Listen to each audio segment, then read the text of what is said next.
আজকে আমি একটি গল্প বলবো। তার নাম হলো শেয়াল ও সারস।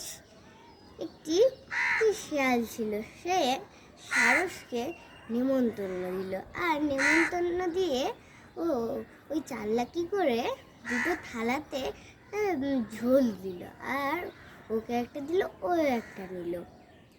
আর শেয়াল তাড়াতাড়ি করে জিভ দিয়ে চেটে চেটে খেলো। বকের তো লম্বা ঠোঁট, সে আবার কেমন করে খাবে? তাকে তো একটা বড় কলসির মতো একটা পাত্র লাগবে। তাই বলে সে খিদার জ্বালায় এই বসে পড়লো। আর যখন শেয়াল চালাকি করে বললো যে খেতে পেরেছো তো ভালো করে, আর বক বললো যে হ্যাঁ আমি খেতে পেরেছি, আচ্ছা তুমি আমাদের বাড়ি আসবে তো, নেমন্তন্ন দিচ্ছি, তো যেমন আমাদেরকে নেমন্তন্ন দিয়েছো। তারপরে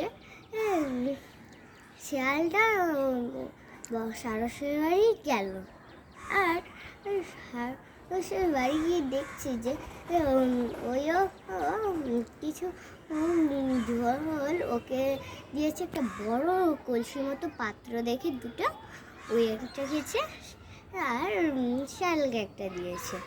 আর চালাকি করে সারসও নিজের বড় ঠোঁট দিয়ে খেলা, আর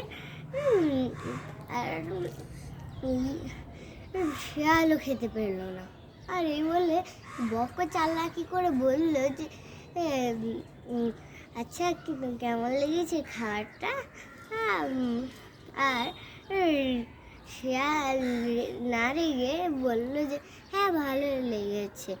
আর শেয়াল নিজের মনে মনে না রেগেই নিজের মন থেকে বলেছিল যে আমি যেমন ওকে ঠকিয়েছি, ওই আমাকে ঠকিয়েছে। এই গল্পটা থেকে নীতিটা হলো যে অন্যকে জব্দ করতে গেলে নিজেকেও জব্দ হতে হয়।